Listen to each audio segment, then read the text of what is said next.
నా 35 సంవత్సరాల రాజకీయ చరిత్రలో ఇటువంటి దరిద్రమైనటువంటి ప్రభుత్వాన్ని నా లైఫ్లో ఎప్పుడు చూడలే. ప్రభుత్వాలు రావడం, ప్రభుత్వాలు మారడం అనేది సర్వసాధారణం. ప్రజలు మనకు అవకాశం ఇచ్చినప్పుడు ప్రజాస్వామ్యంలో ప్రజల్ని సాటిస్ఫై చేయడానికి, ప్రజల్ని సంతోషపెట్టడానికి రాష్ట్రంలో ఉన్నటువంటి రైతాంగం కావచ్చు, అదేవిధంగా నిరుద్యోగ యువకులు కావచ్చు, మహిళలు కావచ్చు, సామాన్య ప్రజానికం కావచ్చు, మనం వాళ్ళకి ఎంత మేలు చేసినామనేదే ప్రధానమైనటువంటిది. రాజకీయాలలో రాజకీయ పార్టీలు మేనిఫెస్టోలు ఇస్తుంటాయి. ఆ మేనిఫెస్టోలోనే భగవద్గీత అని, ఖురాన్ అని, బైబిల్ అని చాలా సందర్భాలలో అసెంబ్లీలో కూడా చెప్పినటువంటిది, పార్టీ మేనిఫెస్టోలో కూడా జరిగేది మనం చూస్తాం. కానీ ఒక విచిత్రమైనటువంటి ప్రభుత్వం మన రాష్ట్రంలో జరుగుతుంది. చాలా సందర్భాలలో మనం సర్కస్ నడిపిస్తున్నామా, ప్రభుత్వాన్ని నడిపిస్తున్నామా అనేదానికి కరెక్ట్ సూటబుల్ అయినటువంటి గవర్నమెంట్. రేవంత్ రెడ్డి గారికి ఏమో అతి చిన్న వయసులో ముఖ్యమంత్రిగా అవకాశం వచ్చింది. ఆ అవకాశాన్ని సద్వినియోగం చేసుకోవడానికి ప్రజల మన్ననలు పొందాలి. మీరు ఇచ్చినటువంటి హామీలు ఏంది, అవి కరెక్టు ఇంప్లిమెంటేషన్లో ఉన్నాయా లేదా, ప్రజల నుంచి మనం ఆ కార్యక్రమాలు చేసి వాళ్ళ దీవెనలను పొందవలసినటువంటి ప్రభుత్వం రాష్ట్రాన్ని విచ్చలవిడితనం చేసి, ప్రజల దగ్గర డబ్బులు లేకుండా చేసి, రియల్ ఎస్టేట్ వ్యాపారం కుదేలైపోయి, అసలు ఇక్కడ రాష్ట్రంలో ఎవరు మాట్లాడితే వాళ్ళ మీద అక్రమంగా కేసులు పెట్టి వాళ్ళని దౌర్జన్యపూరితంగా హరాస్మెంట్ చేయడం అనేది మొన్నటికి మొన్న చూసినాం. ఎన్టీవీలో జరిగినటువంటి, అంటే ఫోర్త్ స్టేట్ అని పిలువబడేటువంటి పాత్రికేయులకు అక్కడ జరుగుతున్నటువంటి చర్చ, లేకపోతే వాళ్ళకున్న ఇన్ఫర్మేషన్ ప్రకారం వాళ్ళు ఏదో ఒక న్యూస్ పెడితే దాన్ని అక్కడ ఉన్నటువంటి బీసీ ఎస్సీ పిల్లల్ని తీసుకుపోయి అరెస్ట్ చేసి నానా ఇబ్బందులు పెట్టిన తర్వాత అల్టిమేట్గా కోర్టు న్యాయమూర్తి గారు ఏమిచ్చిండ్రో మనం చూసినాం. అంటే మా ఇష్టం ఉన్నట్టు మేము చేసుకుంటాం, మా తుగ్లక్ రాజ్యం. ఇప్పుడు కేసీఆర్ గారు 10 ఏళ్ళు పరిపాలన చేశారు. అంతకుముందు కాంగ్రెస్ ప్రభుత్వం పరిపాలన చేసింది. మా ప్రభుత్వం ప్రజలు మాకు అవకాశం ఇచ్చిండ్రని మేము కార్యక్రమాలు చేసుకుంటా వెళ్ళినవే తప్ప గత ప్రభుత్వం ఏం చేసింది, గత ప్రభుత్వంలో జరిగినటువంటి అవకతవకలేంది అవన్నీ బయటికి తీసుకుంటే అసలు మీలో ఎవడన్నా మిగులుతాడా? అది మొదలే కాంగ్రెస్ పార్టీ. ఆ విషయాన్ని మర్చిపోయి ఈరోజు ఒకరోజు హరీష్ రావు గారిని రమ్మంటారు. ఫోన్ ట్యాపింగ్ అనేది మీడియా మిత్రులకు, పాత్రికా మిత్రులకు తెలియదు కాదు. ఈ దేశంలో యాంటీ నక్సలిజం కానీ, టెర్రరిజం కానీ, శాంతి భద్రతల విషయంలో కొంతమంది అధికారులతోనే ఒక కమిటీ ఉంటుంది. అది ఏ రాష్ట్రంలో కానీ యావత్ భారతదేశంలో కూడా ఆ కమిటీ ఆధీనంలో పనిచేస్తుంది ఈ ట్యాపింగ్ వ్యవహారం అంతా.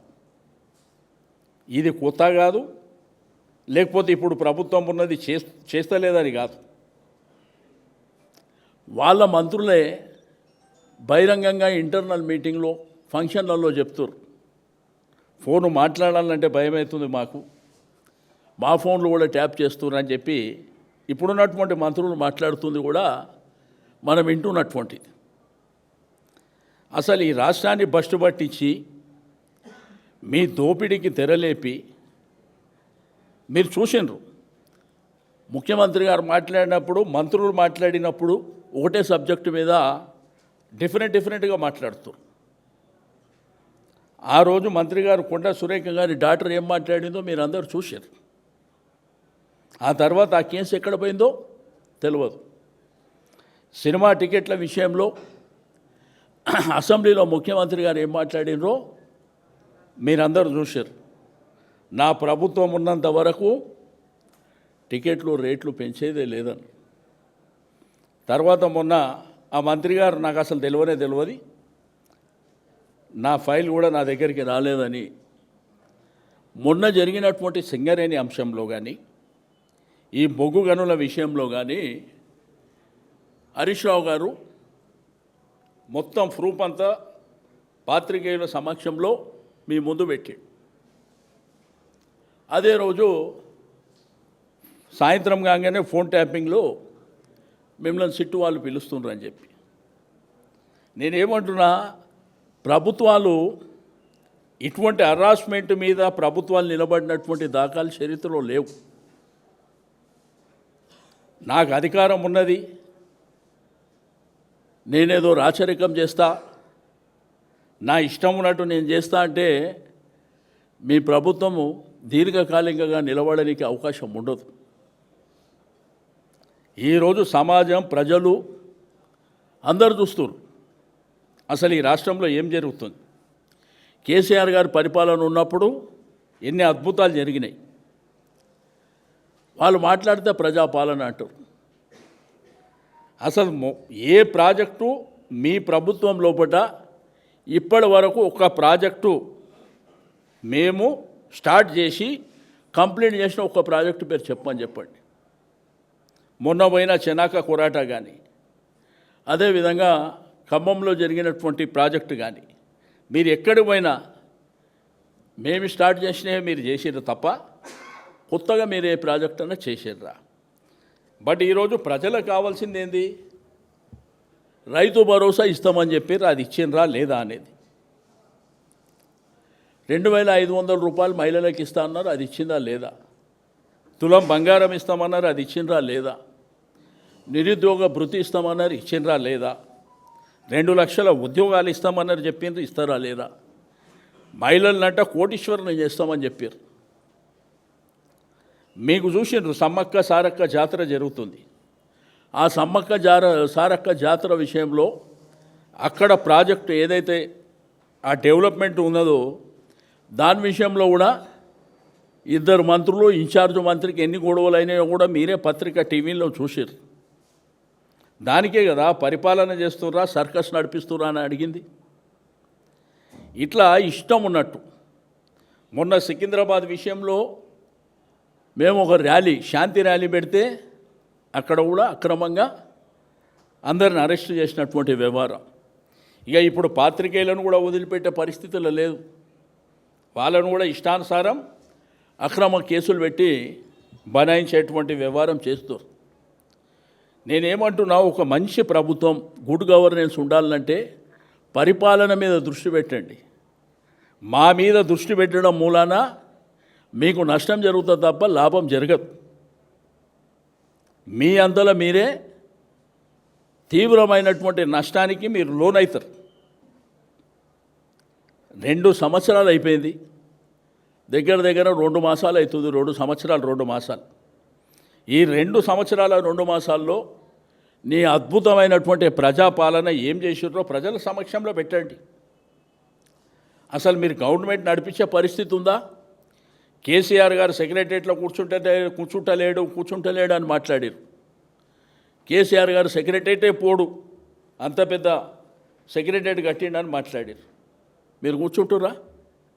మీరు పోతుర్రా? కమాండ్ కంట్రోల్ అనేది దేనికోసం కట్టింది మీకు అందరూ తెలుసు, మీడియా మిత్రులకు. కమాండ్ కంట్రోల్ ఈ రాష్ట్రానికి, ఈ దేశానికి గర్వకారణంగా ఉండాలని కట్టారు.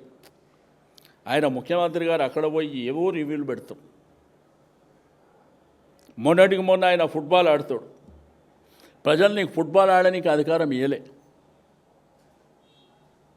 మళ్ళీ ఏదో అమెరికా యూనివర్సిటీ పోతుండట. ఒక్కటి, నేను కాంగ్రెస్ పార్టీకి, కాంగ్రెస్ ప్రభుత్వానికి ఇది సరైనటువంటి పరిపాలన కాదు. ఈ విధంగా ఏంటంటే 8-9 గంటల కాలయాపన. ఫోన్ ట్యాపింగ్ అనేది ఎప్పుడు కూడా రాజకీయాలకు రాజకీయ నాయకులకు సంబంధించింది ఉండదు. ఆ వ్యవహారం అంతా అధికారుల సమక్షంలోనే దానికి ఒక 4-5 మంది కమిటీ ద్వారానే ఈ కార్యక్రమం అంతా జరుగుతుంది. ముఖ్యమంత్రి గారికి మంత్రులకు సందర్భాన్ని బట్టి సమ్ ఇన్ఫర్మేషన్ ఇస్తారు. అది ఏ ప్రభుత్వాలు అయినప్పటికీ. కానీ దీన్ని మీరు ఒక టీవీ సీరియల్ మాదిరి సంవత్సరాల తరబడి ఈ డ్రామా కంపెనీలు నడిపించి తర్వాత అక్కడ జరగని విషయాలన్నీ లీకుల ద్వారా బయటికిచ్చి దాంతో మీరు ఏం సాధించాలనుకుంటున్నారో ఇక్కడ ఉన్న రాష్ట్ర ప్రజలకు ఏం అర్థమవుతలేదు. పంచాయతీ ఎన్నికల్లో బ్రహ్మాండమైనటువంటి మెజారిటీతో గెలిచినాం అనుకుంటారు. టీఆర్ఎస్ ప్రభుత్వం ఉన్నప్పుడు 198% జిల్లా పరిషత్లు, మున్సిపల్ కార్పొరేషన్లు, దాంతోపాటు పంచాయతీలన్నీ ఎంపీటీసీ, జెడ్పీటీసీ అన్నీ కూడా 198% గెలిచింది టీఆర్ఎస్ ప్రభుత్వం. ఎందుకంటే గవర్నమెంట్కు సమ్ అడ్వాంటేజెస్ ఉంటాయి. కానీ నీ పరిపాలన 40% మేము గెలిచినాం. అది మీకు ఇంకా అర్థమైతలేదు. ఆ విషయాన్ని పక్కదారి పట్టించి మధ్యలో బీసీల కోసం ఒక డ్రామా నడిపించారు. 42% రిజర్వేషన్ ఇస్తామని. అది రాదు, అది 9th షెడ్యూల్లో పెడితే తప్ప జరగదు అని చెప్పి అసెంబ్లీలో మేము చెప్పినాం. దాన్ని ఒక డ్రామా లెక్క నడిపించారు. కొన్ని పత్రికలు అయితే పార్టీ పరంగా ఇస్తాయని చెప్పి, ఈ పార్టీ పరంగా ఇస్తాయి, ఈ పత్రిక రాసే వాళ్ళకి ఫేవర్గా రాసేవాళ్ళు ఏదో పెద్ద లెక్కబెట్టి చెప్పినట్టే. ఈ వర్గాల ప్రజలు ఇంత గెలిచినరు అని లెక్కబెట్టి చెప్పినట్టే ఎలక్షన్ కాకముందే చెప్తున్నారు వాళ్ళు. కాబట్టి ఏ ప్రభుత్వం కూడా శాశ్వతంగా ఉండదు. ప్రజల అభిష్టం మేరకు, ప్రజల ఆలోచన విధానం మేరకు పరిపాలన మంచిగుందన్నప్పుడే ప్రజలు యాక్సెప్ట్ చేస్తారు. ఈరోజు మనకు ఈ దేశంలో లేని పండుగలన్నీ మనకే ఉన్నాయి. ఈ పండుగలలో డబ్బులు ఖర్చు పెట్టాలంటే ఏదైతే పేద మధ్యతరగతి కుటుంబాలకు ఏమైతే దేవుడు సామాన్ తెచ్చుకోనికే కూడా వాళ్ళ దగ్గర డబ్బులు ఉంటలేవు. దీనికి కారణం ఎవరు? మీ ప్రభుత్వం కదా. రియల్ ఎస్టేట్ మొత్తం పడిపోవడానికి కారణం ఎవరు? నీ ప్రభుత్వం కదా. కేసీఆర్ గారు అద్భుతమైనటువంటి పరిపాలన, కరెంటు లేని రాష్ట్రానికి 24 గంటల కరెంటు ఇచ్చినటువంటి చరిత్ర, రైతు బంధు అనేటువంటి గొప్ప కార్యక్రమాన్ని ఐక్యరాజ్య సమితి అప్రిషియేట్ చేసినటువంటి సందర్భం. ఎక్కడ కూడా పెట్టుబడి సాయం చేసింది దేశ చరిత్ర కాదు, ప్రపంచ చరిత్రలో కూడా లేదు. అదేవిధంగా ఆ కుటుంబ సభ్యులు చనిపోతే కూడా వారం 10 రోజులు తిరగకముందే వాళ్ళకి ఇచ్చేటువంటి 5 లక్షల రూపాయలు కూడా బీమా, ఆ బీమా కూడా గవర్నమెంట్ కట్టినటువంటిది కూడా చరిత్రలో లేదు. పల్లెలు అద్భుతంగా ఉండే, గ్రామాలు అద్భుతంగా ఉండే, పట్టణాలు అద్భుతంగా ఉండే. ఈరోజు గ్రేటర్ హైదరాబాద్ ఇవన్నీ విషయాలను పక్కన పెట్టి ఫోర్త్ సిటీ భూమి ఎక్కడిది? 14,000 ఎకరాలు ఫార్మాసిటీ కోసం మేము సేకరించింది. అక్కడ రైతులకు గవర్నమెంట్కు ఉన్న అగ్రిమెంట్ ఏంది? అది ఫార్మా కోసం వాడితేనే ఉపయోగపడుతుంది తప్ప ఇతరత్ర అవసరాలకు పడితే ఆటోమేటిక్గా వాళ్ళకి ఆ భూమి ఇవ్వాలి. వీళ్ళే కదా ఎలక్షన్ల ముందు పోయి మా ప్రభుత్వం వస్తే మీకు రిటర్న్ ఇస్తామని చెప్పారు. మరి రిటర్న్ ఇస్తామని చెప్పిన వాళ్ళు ఈరోజు కొత్త డ్రామాకు తెల్లరేపారు. హిల్డ్ పాలసీ అని చెప్పి దాంట్లో కూడా దారుణమైనటువంటి దోపిడీకి ఎగబట్టారు. మీకు అసలు యూనిటీ లేదు, మీ గవర్నమెంట్ కాదు, మీ పార్టీలో కూడా యూనిటీ లేదు. ఇక మాట్లాడితే చిలక పలుకులు పలుకుతురు. ఏదో పెద్ద సత్యహరిశ్చంద్ర మహారాజు వీళ్ళకి చుట్టమైనట్టు చిలక పలుకులు పలుకుతున్నారు. ఇది ఇట్లుంటుంది, అది గట్లుంటుంది అంటే ఇక కొత్తగా చేప పిల్లకి ఏదో ఈత నేర్పించినట్టు మాకేదో తెలియదు, ఈయన కొత్తగా ఏదో సృష్టించినట్టు.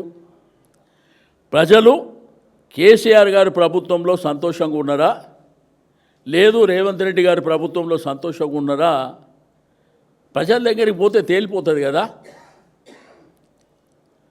కాబట్టి ఈ డ్రామాలు ఏం నడవవు. శాశ్వతంగా ఎవరేం శాశ్వతం కాదు ఈ భూమి మీద. కానీ ఇక నాకు వచ్చింది అవకాశం కాబట్టి నా ఇష్టారాజ్యం. కేసీఆర్ గారు రాకపోతేనేమో రాలేదు అంటారు. కేసీఆర్ గారు వచ్చి కృష్ణా వాటర్ మనకు జరుగుతున్నటువంటి నష్టాన్ని ఇక్కడనే మీటింగ్ ఏర్పాటు చేసి పాత్రికేయుల సమక్షంలో పెడితే అప్పటి నుంచి ఇప్పటి వరకు చర్చలు జరుగుతూనే ఉన్నాయి కదా.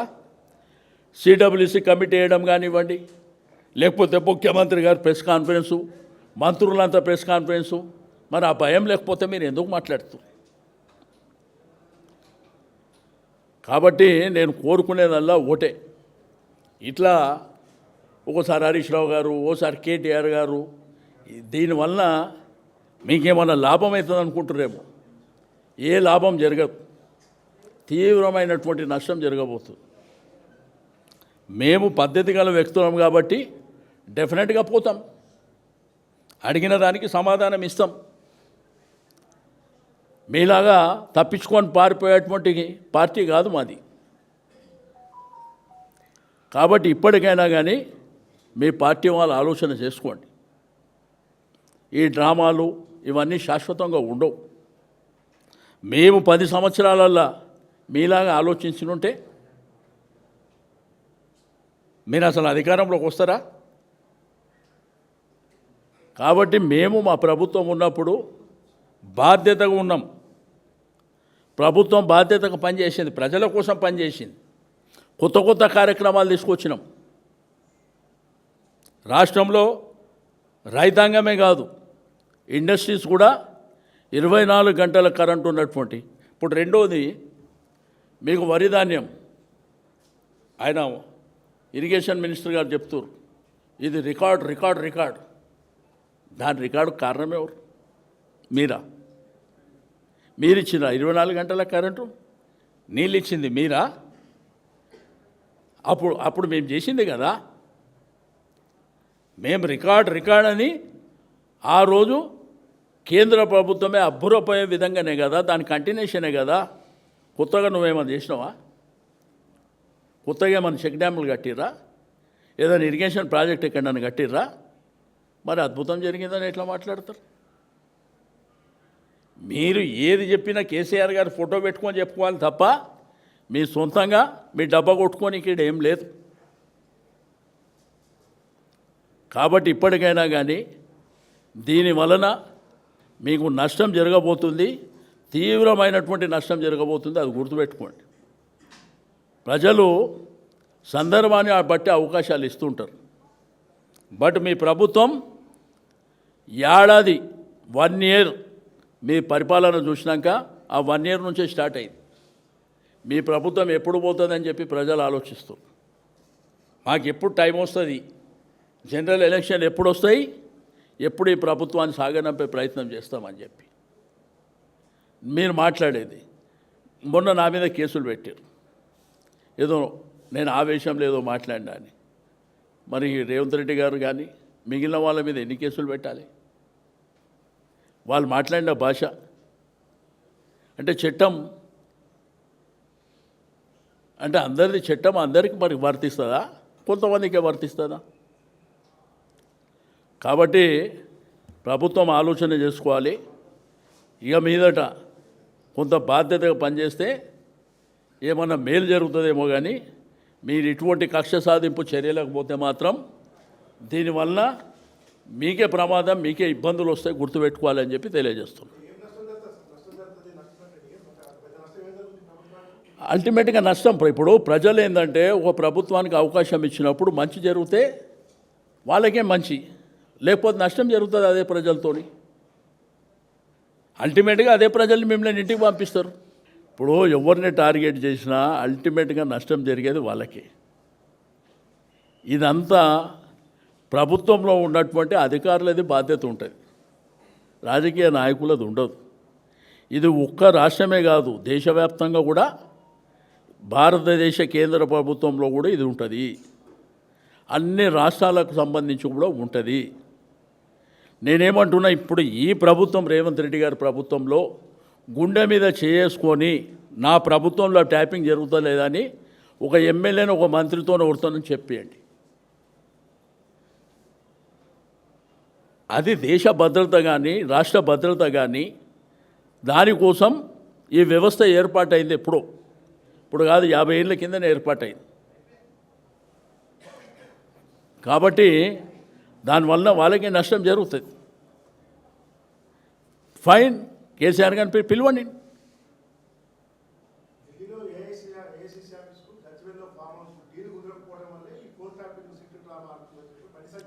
ఇప్పుడు నేనేమంటున్నా, ఏది చెప్పినా కానీ రాజకీయాల కోసం ఏది పడితే అది మాట్లాడగలుగుతాం. ఎవరు మాట్లాడినా బాధ్యతగా మాట్లాడితే వాళ్ళకే మంచిది. ఓసారి వాళ్ళకి లింకు, వీళ్ళు మాట్లాడితే వీళ్ళకి లింకు, ఇదే కదా జరుగుతుంది. నిజాయితీగా నిబద్ధతతో పనిచేసే వ్యవస్థని ఏర్పాటు చేయండి ఫస్ట్. అది వదిలిపెట్టి పనికిరాని పిచ్చకుంట్ల వ్యవహారం అంటారు కూడా అట్లుంది ఇప్పుడు.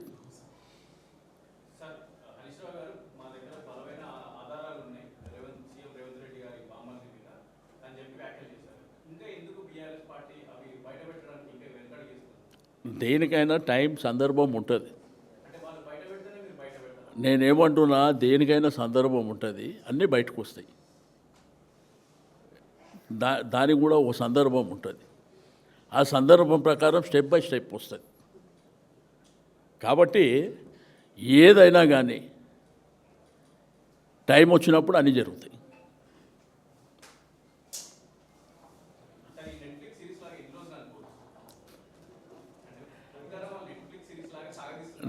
రెండు సంవత్సరాలు 2 మాసాలు అయింది ప్రభుత్వం వచ్చి. ఇంకా 2 ఏళ్ళు నడిపిస్తారు. 5వ సంవత్సరం ఎవడు మాట కూడా వినడు. 6వ సంవత్సరంలో మేము వస్తాం. అంతే జరిగేది.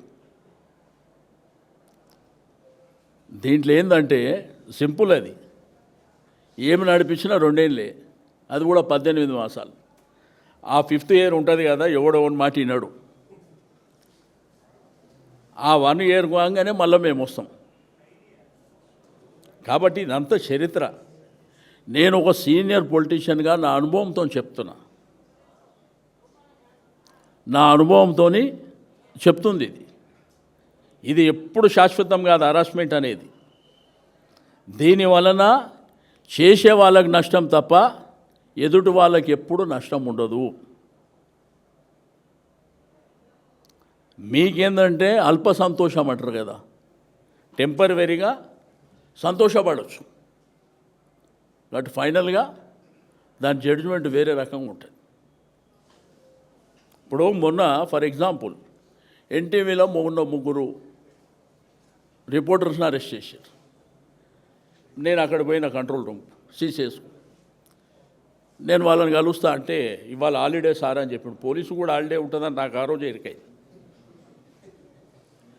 కలవడానికి వీల్లేదన్నారు. ఇట్లా హంగామా జరిగిందంటే ఏదో ప్రపంచం బద్దలైనట్టు అనుభవం జరిగింది. తీరా న్యాయమూర్తి దగ్గర తీసుకపోతే ఏం జరిగింది అంటే, వాళ్ళు పెట్టిన సెక్షన్స్ ఏవైతే ఉన్నాయో వాళ్ళకి అసలు ఎలిజిబులే కాదు. ఏం చేశారు? ఇప్పుడు దానివల్ల పోలీస్ డిపార్ట్మెంట్ కానీ ప్రభుత్వానికి ఏమన్నా పేరు వచ్చిందా? వాళ్ళ ముగ్గురికి పేరు వచ్చిందా? వాళ్ళు ముగ్గురే హీరోలు అయినారు కదా. మరి అదే జరుగుతుంది అంటున్నా నేను ఆ రోజే చెప్పిన. ఇప్పుడు వాళ్ళు ఒక కథనం ప్లే చేస్తే దాని మీద సిట్ వేసారు, కంప్లైంట్ ఇచ్చిన సిట్ వేసారు. ఇంకొక పత్రికల ఒక ఆర్టికల్ వచ్చింది, బట్టి విక్రమార్క ఆ మీడియా యాజమాన్యము అదంతా వచ్చింది, దాని మీద సిట్ ఎందుకు వేయలే? అంటే చట్టం అనేది, న్యాయం అనేది మీ మీ మీ అవసరాల కోసం మీ అనుకున్నది చేసుకోవడానికే సిట్ వేస్తారా? మరి ఆ న్యూస్ కూడా దీనికంటే పెద్ద న్యూస్, అది దీనికంటే పెద్ద న్యూస్. ఒక డైరెక్టు డిప్యూటీ చీఫ్ మినిస్టర్ గారిని పార్టీ చేసిరు దాంట్లో. మరి దాని మీద సిట్ ఎందుకు వేయలే? కాబట్టి ఇవన్నీ ప్రజలు అబ్జర్వ్ చేయరనుకుంటారు. ప్రజలు అన్నీ గమనిస్తారు. ప్రజలు అన్నీ ఎప్పటికప్పుడు గమనిస్తుర్రు. సందర్భం వచ్చినప్పుడు కుండ పగులుతుంది. నేను ఆ రోజు కూడా చెప్పిన సిసిఎస్ దగ్గర, పొలిటీషియన్ అయిపోయింది, ఇంకా మీ ఫోర్త్ ఎస్టేట్ మీద ఉన్నది మీకు, మీరు ఎంత పాజిటివ్ ఉన్నా మళ్ళీ మీ మీదనే ఉంటుంది అని చెప్పి. ఎందుకు చెప్పినా, పరిపూర్ణాచారి ఆ పిల్లోడు, అతను దగ్గర దగ్గర నాకు తెలిసి 6 ఏళ్ళ నుంచి గాంధీ భవన్ దగ్గరనే ఉంటుండే. ఇక మరి అట్లుంటూనే లోపటేస్తే వేస్తే ఇక ఇప్పుడు వాళ్ళకు రోజు పాజిటివ్ రాసే వాళ్ళని వదిలిపెడతారనుకుంటుర్రా? వదలరు కదా. ఇప్పుడు ఆ కాంగ్రెస్ ప్రభుత్వం అధికారం రావడానికి పాపం ఆ పిల్లోడు కూడా రెగ్యులర్ న్యూస్ ఇచ్చుకుంటే ఎక్కడ పోయినా, పాదయాత్రలకు పోయినా, ఎక్కడ పోయినా ఎంబడి ఉంటుండే. అతను లేడు, అయ్యప్ప శబరిమలై పోయిండు అనేది టికెట్లు అవన్నీ డీటెయిల్స్ ఉన్న తర్వాత కూడా అతను తీసుకుపోయి కూర్చోబెట్టారు. ఆడ ఎంక్వైరీ లేదు, ఏం లేదు. ఆ రోజంట హాలిడేనంట. సాయంత్రం కరెక్ట్ 4 గంటలకు 5 గంటలకు అతన్ని ఎంక్వైరీ చేసి పంపించేసారంట. ఆడ ఎంక్వైరీ చేయడానికి ఎవడు లేనేలేడు. ఎంక్వైరీ చేసి ఎట్లా పంపించారో తెలియదు. వాళ్ళు ఏంటంటే కొంతమంది మంత్రులు మాట్లాడుకుర్రు, అరే మన ఎంబడి 6 ఏళ్ళ నుంచి గాంధీ భవన్లోనే ఉన్నాడు కదా, పాపం అతన్ని వదిలిపెట్టండి అని చెప్పినట్టుండ్రు, పంపించారు. కాబట్టి మన దగ్గర ఉన్న వాళ్ళకు ఫేవర్గా ఉన్న పత్రికా యాజమాన్యానికి, టీవీ ఛానల్ యజమాన్యాన్ని కూడా రిక్వెస్ట్ చేస్తున్నా, గారు 6 ఏళ్ళ నుంచి ఆడ పడి పాపం వాళ్ళ ప్రభుత్వం రావడానికి కృషి చేసిన ఆయననే వదలలేదంటే మరి రేపు మిమ్మల్ని వదులుతారని మీరు ఎట్లా అనుకుంటున్నారో నాకైతే తెలియదు. మీరు కూడా కొంత జాగ్రత్తగా ఉండండి. 100% నేనే బాధ్యత తీసుకుంటా. నేను ఇప్పుడు కూడా బాధ్యతనే ఉంటా. మీకు తెలుసు, పాత్రికేయులో ఎవరికి ఏం జరిగినా కానీ నా దగ్గరకు వచ్చినప్పుడు నాకు తోచినంత సాయం చేసుకుంటా పోతా. ఏదైనా ఇబ్బంది ఉంది వీళ్ళతో మాట్లాడమంటే నేను మాట్లాడతా. నేను ఇప్పుడు అజంటూనే మాట్లాడతా నేను. కాబట్టి అప్పుడు మా ప్రభుత్వం వచ్చినప్పుడు కూడా తప్పకుండా బాధ్యతగా మీ పక్షాన్ని నేను నిలబడతా. కానీ ఇది మాత్రం ప్రమాదమైనటువంటిది. అది పరిపూర్ణాచారినే వదలనోడు మిమ్మల్ని వదులుతాడన్న గ్యారెంటీ లేదు. ఎందుకంటే మనము కొన్ని గమనించాలి. వాస్తవ పరిస్థితులు ఏందనేది మనం అర్థం చేసుకోవాలి. అంటే వాళ్ళకి ఏమైపోయిందంటే, వీళ్ళని అరెస్ట్ చేస్తే మేము హీరోలం అయిపోతాం. అల్లు అర్జున్ అరెస్ట్ చేశారు కదా, హీరో అయిపోతామని. ఇప్పుడు వాళ్ళు కూడా గమ్మునుకుర్రు. వాళ్ళు కూడా ఎలక్షన్లు అప్పుడు లేస్తారు. ఎవరికైనా ఆపర్చునిటీ కదా సందర్భం వచ్చినప్పుడు. అచ్చా, టికెట్ల రేట్లు, రాజాసాబో ఏదో సినిమా అనుకుంటా, ప్రభాస్ ఆయన గీయడానికేమో టైం లేదంట వీళ్ళకు. నెక్స్ట్ డేనేమో రాత్రి 12 గంటలకు ఇస్తారంట. అదేం పద్ధతు? సర్కస్ కంపెనీ నడిపిస్తుర్రో ప్రభుత్వాన్ని నడిపిస్తుర్రో వాళ్ళే తెలుసుకుంటే మంచిగా ఉంటుంది. చివరిగా నేను చెప్పేది మాత్రం ఒకటే, ప్రభుత్వానికి ఇది కరెక్ట్ కాదు. ఈ కక్ష సాధింపు చర్యల వల్ల మేమేమన్నా భయపడేట్టు పార్టీ ఇది. 2001లో ఉద్యమం వచ్చినప్పటి నుంచే ఎన్ని ఒత్తిడ్లు, ఎన్ని హరాస్మెంట్లు, ఎన్ని వేధింపులు, ఎన్ని కేసులు. అప్పుడు నేను లేననుకో, అవన్నీ తట్టుకొని నిలబడ్డటువంటి పార్టీకి ఇవి ఒక లెక్కన. దీనివల్ల మీకేం నష్టం జరుగుతుంది. మీరు ప్రజలకు ఇచ్చినటువంటి హామీలు నెరవేర్చండి, ప్రజల నుంచి అప్రిషియేషన్ పొందండి. ఒక్క ప్రాజెక్టు చెప్పండి. ఇప్పుడు కూడా దావోస్ పోయి మొన్నటిదాకా పోయాము, అగ్రిమెంట్లు చేసుకున్నాము, అవి చేసుకున్నాం, ఇవి చేసుకున్నాం అన్నారు. ప్రాజెక్ట్ ఎక్కడైనా టేకప్ అయిన దాఖలాలు కనిపిస్తున్నాయా? పొద్దున మళ్ళీ లగచర్లలో గొడవ అయిందంట. లగచర్ల పొద్దున్న గొడవ అయిందని చెప్పి నేను టీవీలో ఎక్కడనో స్క్రోలింగ్ చూసిన. లగచర్ల గ్రామంలో గొడవ అయింది. ఆ కాన్సెన్స్ కూడా కొడంగలే. కాబట్టి ఇంత పని వదిలిపెట్టి ప్రభుత్వానికి ఎప్పుడైనా కానీ పని చాలా ఉంటుంది. ప్రభుత్వానికి చేతి నిండా పని ఉంటుంది. ఆ పని చేసుకోండి ఫస్ట్. ఆ పని వదిలిపెట్టి ఈ పనికిరాని పనుల మీద చేస్తే అల్టిమేట్గా మీకే నష్టం జరుగుతుంది. అది గుర్తుపెట్టుకోండి.